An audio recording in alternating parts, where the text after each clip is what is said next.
वो पल था जब पिछले साल 15 नवंबर को मैं भगवान बिरसा मुंडा की जन्म जयंती पर उनकी जन्मस्थली झारखंड के उलिहातू गांव गया था। इस यात्रा का मुझ पर बहुत बड़ा प्रभाव पड़ा। मैं देश का पहला प्रधानमंत्री हूं जिसे इस पवित्र भूमि की मिट्टी को अपने मस्तक से लगाने का सौभाग्य मिला।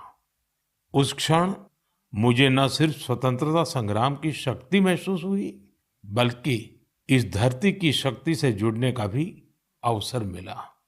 मुझे एहसास हुआ कि कैसे एक संकल्प को पूरा करने का साहस देश के करोड़ों लोगों का भाग्य बदल सकता है। साथियों, भारत में हर युग में कुछ चुनौतियां आई और हर युग में ऐसे असाधारण भारतवासी जन्मे जिन्होंने इन चुनौतियों का सामना किया। आज की मन की बात में मैं साहस और दूरदृष्टि रखने वाले ऐसे ही दो महानायकों की चर्चा करूंगा। इनकी 150वीं जन्म जयंती को देश ने मनाने का निश्चय किया है। 31 अक्टूबर से सरदार पटेल का 150वीं जन्म जयंती का वर्ष शुरू होगा। इसके बाद 15 नवंबर से भगवान बिरसा मुंडा का 150वां जन्म जयंती वर्ष शुरू होगा। इन दोनों महापुरुष ने अलग अलग चुनौतियां देखी, लेकिन दोनों का विजन एक था, देश की एकता। साथियों, बीते वर्षों में देश ने ऐसे महान नायक नायिकाओं की जन्म जयंतियों को नई ऊर्जा से मनाकर नई पीढ़ी को नई प्रेरणा दी है। आपको याद होगा, जब हमने महात्मा गांधी जी की 150वीं जन्म जयंती मनाई थी तो कितना कुछ खास हुआ था। न्यूयॉर्क के टाइम्स स्क्वायर से अफ्रीका के छोटे से गांव तक विश्व के लोगों ने भारत के सत्य और अहिंसा के संदेश को समझा, उसे फिर से जाना, उसे जिया। नौजवानों से बुजुर्गों तक, भारतीयों से विदेशियों तक, हर किसी ने गांधी जी के उपदेशों को नए संदर्भ में समझा, नई वैश्विक परिस्थितियों में उन्हें जाना। जब हमने स्वामी विवेकानंद जी की 150वीं जन्म जयंती मनाई तो देश के नौजवानों ने भारत की आध्यात्मिक और सांस्कृतिक शक्ति को नई परिभाषाओं में समझा। इन योजनाओं ने हमें ये एहसास दिलाया कि हमारे महापुरुष अतीत में खो नहीं जाते, बल्कि उनका जीवन हमारे वर्तमान को भविष्य का रास्ता दिखाता है। साथियों, सरकार ने भले इन महान विभूतियों की 150वीं जन्म जयंती को राष्ट्रीय स्तर पर मनाने का निर्णय लिया है, लेकिन आपकी सहभागिता ही इस अभियान में प्राण भरेगी, इसे जीवंत बनाएगी। मैं आप सभी से आग्रह करूंगा कि आप इस अभियान का हिस्सा बने। लौह पुरुष सरदार पटेल से जुड़े अपने विचार और कार्य #सरदार150 के साथ साझा करें और धरती आबा बिरसा मुंडा की प्रेरणाओं को #बिरसामुंडा150 के साथ दुनिया के सामने लाए। आइए एक साथ मिलकर इस उत्सव को भारत की अनेकता में एकता का उत्सव बनाएं, इसे विरासत से विकास का उत्सव बनाएं। मेरे प्यारे देशवासियों, आपको वो दिन याद जरूर होंगे जब छोटा भीम टीवी पर आना शुरू हुआ था। बच्चे तो इसे कभी भूल नहीं सकते। कितना एक्साइटमेंट था छोटा भीम को लेकर। आपको हैरानी होगी कि आज ढोलकपुर का ढोल सिर्फ भारत में ही नहीं, बल्कि दूसरे देश के बच्चों को भी खूब अट्रैक्ट करता है। इसी तरह हमारे दूसरे एनिमेटेड सीरियल्स कृष्णा, हनुमान, मोटू पतलू के चाहने वाले भी दुनिया भर में हैं। भारत के एनिमेशन कैरेक्टर्स, यहाँ की एनिमेशन मूवीज अपने कंटेंट और क्रिएटिविटी की वजह से दुनिया भर में पसंद की जा रही है। आपने देखा होगा कि स्मार्टफोन से लेकर सिनेमा स्क्रीन तक, गेमिंग कंसोल से लेकर वर्चुअल रियलिटी तक एनिमेशन हर जगह मौजूद है। एनिमेशन की दुनिया में भारत नई क्रांति करने की राह पर है। भारत के गेमिंग स्पेस का भी तेजी से विस्तार हो रहा है। इंडियन गेम्स भी इन दिनों दुनिया भर में पॉपुलर हो रहे हैं। कुछ महीने पहले मैंने भारत के लीडिंग गेमर्स के साथ मुलाकात की थी। तब मुझे इंडियन गेम्स की अमेजिंग क्रिएटिविटी और क्वालिटी को जानने समझने का मौका मिला था। वाकई देश में क्रिएटिव एनर्जी की एक लहर चल रही है। एनिमेशन की दुनिया में मेड इन इंडिया और मेड बाय इंडियंस छाया हुआ है। आपको ये जानकर खुशी होगी कि आज भारत के टैलेंट विदेशी प्रोडक्शन का भी अहम हिस्सा बन रहे हैं। अभी वाली स्पाइडरमैन हो या ट्रांसफॉर्मर्स, इन दोनों मूवीज में हरिनारायण राजीव के कंट्रीब्यूशन को लोगों ने खूब सराहा है। भारत के एनिमेशन स्टूडियोज डिज्नी और वार्नर ब्रदर्स जैसी दुनिया के जाने माने प्रोडक्शन कंपनीज के साथ काम कर रहे हैं। साथियों, आज हमारे युवा ओरिजिनल इंडियन कंटेंट, जिसमें हमारी संस्कृति की झलक होती है, वो तैयार कर रहे हैं। इन्हें दुनिया भर में देखा जा रहा है। एनिमेशन सेक्टर आज एक ऐसी इंडस्ट्री का रूप ले चुका है कि जो दूसरी इंडस्ट्रीज को ताकत दे रहा है। जैसे इन दिनों वीआर टूरिज्म बहुत फेमस हो रहा है। आप वर्चुअल टूर के माध्यम से अजंता की गुफाओं को देख सकते हैं, कोणार्क मंदिर के कॉरिडोर में टहल सकते हैं या फिर वाराणसी के घाटों का आनंद ले सकते हैं। ये सभी वीआर एनिमेशन भारत के क्रिएटर्स ने तैयार किए हैं। वीआर के माध्यम से इन जगहों को देखने के बाद कई लोग वास्तविकता में इन पर्यटन स्थलों का दौरा करना चाहते हैं। यानी टूरिस्ट डेस्टिनेशन का वर्चुअल टूर लोगों के मन में जिज्ञासा पैदा करने का माध्यम बन गया है। आज इस सेक्टर में एनिमेटर्स के साथ ही story tellers, writers, voice over experts, musicians, game developers, VR और एआर एक्सपर्ट्स, उनकी भी मांग लगातार बढ़ती जा रही है।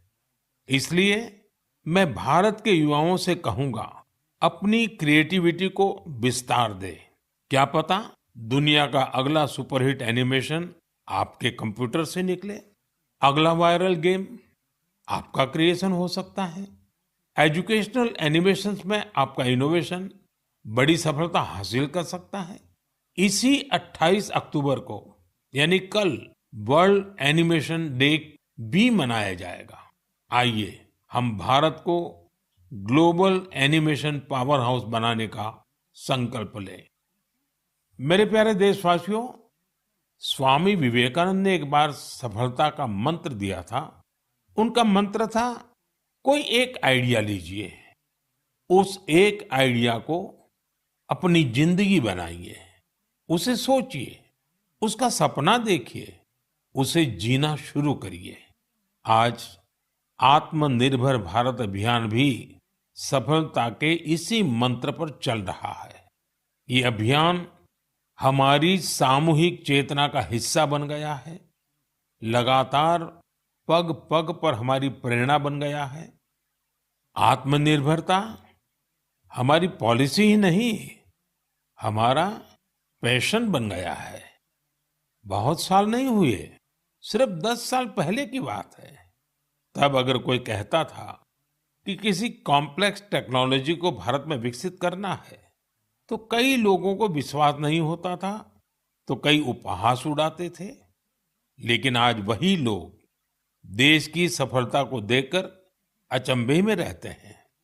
आत्मनिर्भर हो रहा भारत हर सेक्टर में कमाल कर रहा है। आप सोचिए, एक जमाने में मोबाइल फोन इंपोर्ट करने वाला भारत आज दुनिया का दूसरा सबसे बड़ा मैन्युफैक्चरर बन गया है।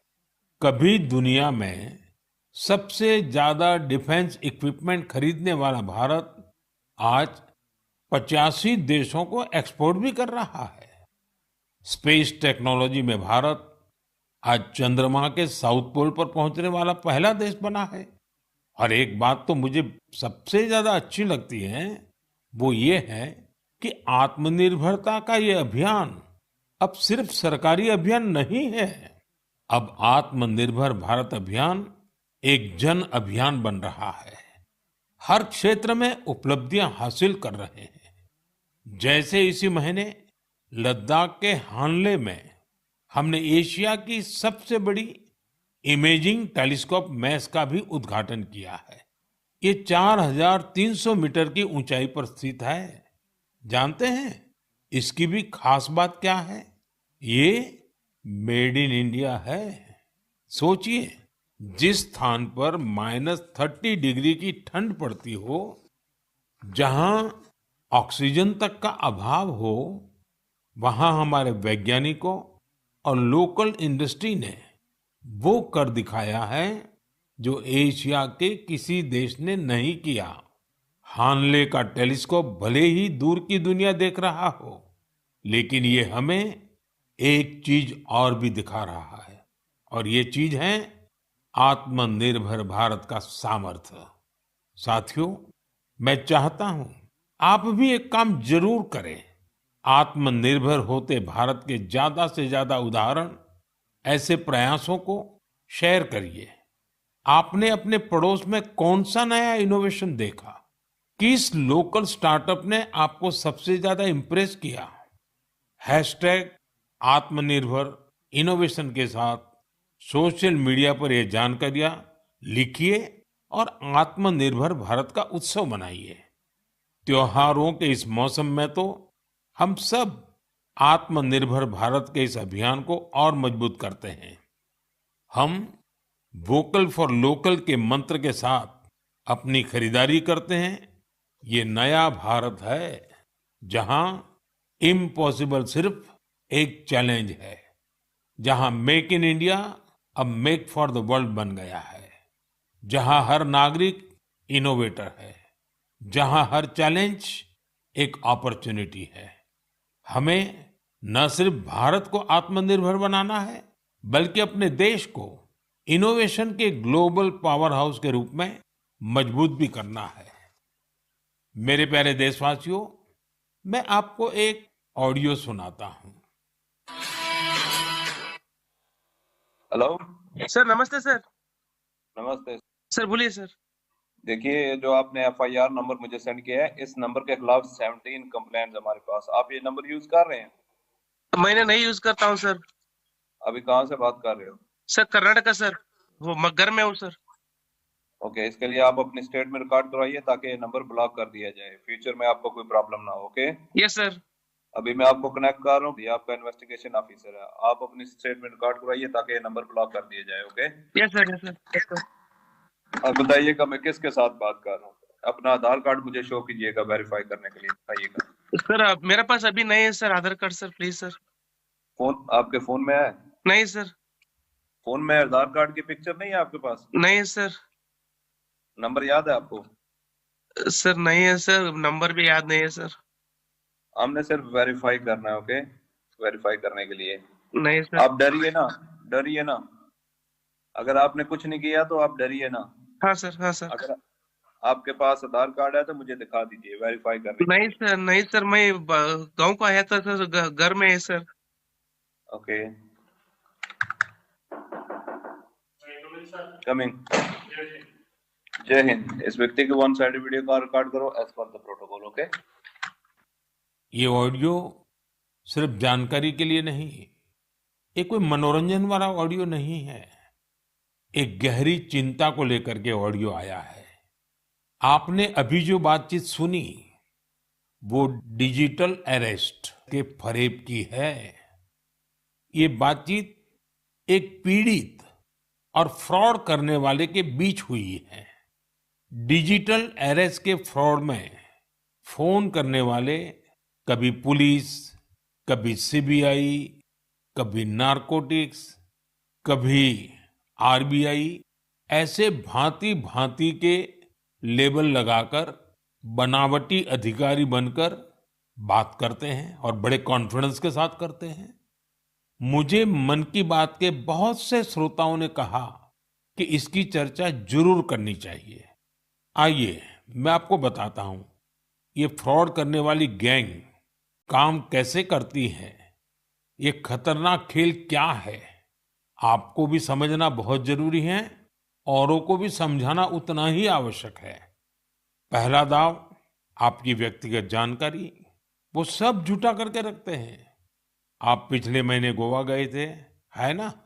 आपकी बेटी दिल्ली में पढ़ती है ना? वे आपके बारे में इतनी जानकारी जुटा कर रखते हैं कि आप दंग रह जाएंगे। दूसरा दाव, भय का माहौल पैदा करो। वर्दी, सरकारी दफ्तर का सेटअप, कानूनी धाराएं, वो आपको इतना डरा देंगे, फोन पर बातों बातों में आप सोच भी नहीं पाएंगे। और फिर उनका तीसरा दाव शुरू होता है। तीसरा दाव, समय का दबाव। अभी फैसला करना होगा, वरना आपको गिरफ्तार करना पड़ेगा। ये लोग पीड़ित पर इतना मनोवैज्ञानिक दबाव बना देते हैं कि वो सहम जाता है। डिजिटल अरेस्ट के शिकार होने वालों में हर वर्ग, हर उम्र के लोग हैं। लोगों ने डर की वजह से अपनी मेहनत से कमाए हुए लाखों रुपए गंवा दिए हैं। कभी भी आपको इस तरह का कोई कॉल आए तो आपको डरना नहीं है। आपको पता होना चाहिए, कोई भी जांच एजेंसी फोन कॉल या वीडियो कॉल पर इस तरह पूछताछ कभी भी नहीं करती। मैं आपको डिजिटल सुरक्षा के 3 चरण बताता हूं। ये 3 चरण है: रुको, सोचो, एक्शन लो। कॉल आते ही रुको, घबराए नहीं, शांत रहे, जल्दबाजी में कोई कदम न उठाएं, किसी को अपनी व्यक्तिगत जानकारी न दें। संभव हो तो स्क्रीनशॉट लें और रिकॉर्डिंग जरूर करें। इसके बाद आता है दूसरा चरण। पहला चरण था रुको, दूसरा चरण है सोचो। कोई भी सरकारी एजेंसी फोन पर ऐसे धमकी नहीं देती, न ही वीडियो कॉल पर पूछताछ करती है, न ही ऐसे पैसा की मांग करती है। अगर डर लगे तो समझिए कुछ गड़बड़ है। और पहला चरण, दूसरा चरण, और अब मैं कहता हूं तीसरा चरण। पहले चरण में मैंने कहा रुको, दूसरे चरण में मैंने कहा सोचो, और तीसरा चरण कहता हूं एक्शन लो। राष्ट्रीय साइबर हेल्पलाइन 1930 डायल करें, cybercrime.gov.in पर रिपोर्ट करें, परिवार और पुलिस को सूचित करें, सबूत सुरक्षित रखें।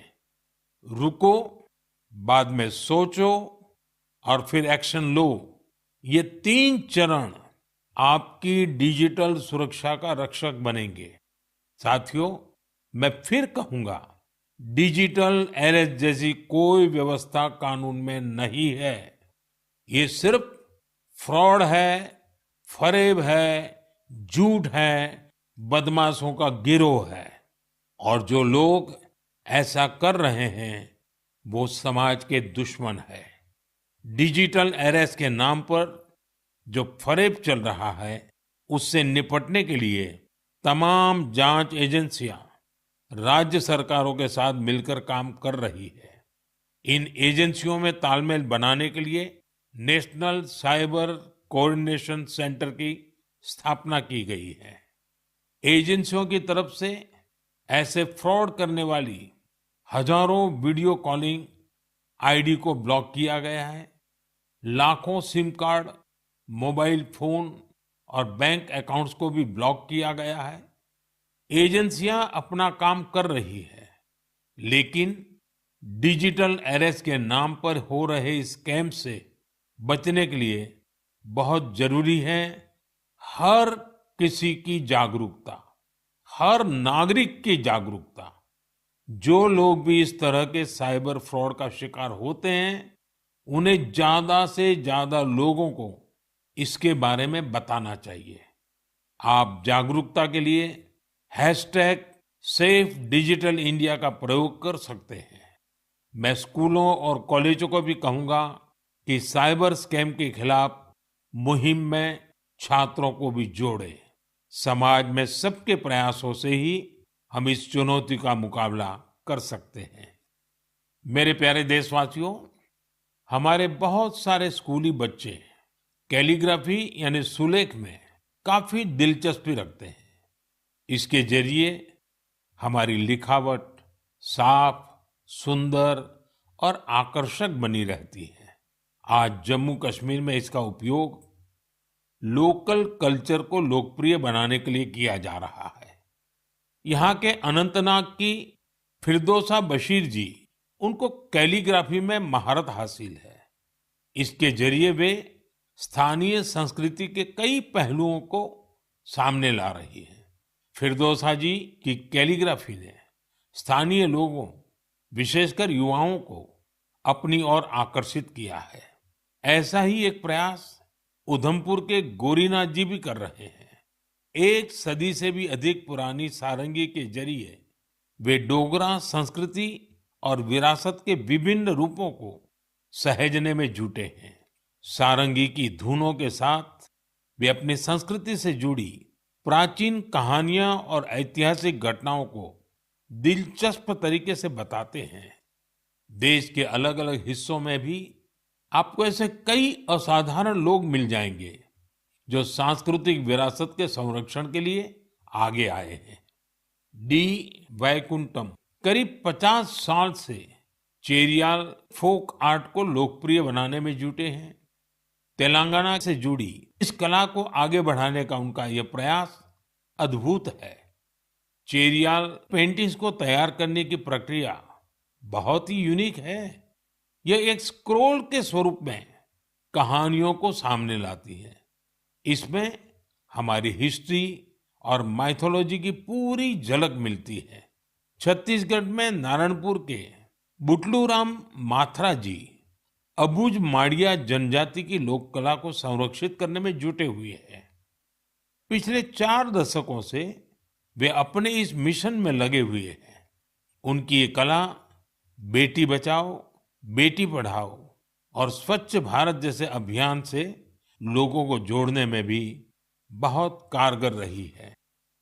साथियों, अभी हम बात कर रहे थे कैसे कश्मीर की वादियों से लेकर छत्तीसगढ़ के जंगलों तक हमारी कला और संस्कृति नए नए रंग बिखेर रही है। लेकिन यह बात यही खत्म नहीं होती। हमारी इन कलाओं की खुशबू दूर दूर तक फैल रही है। दुनिया के अलग अलग देशों में लोग भारतीय कला और संस्कृति से मंत्र मुग्ध हो रहे हैं।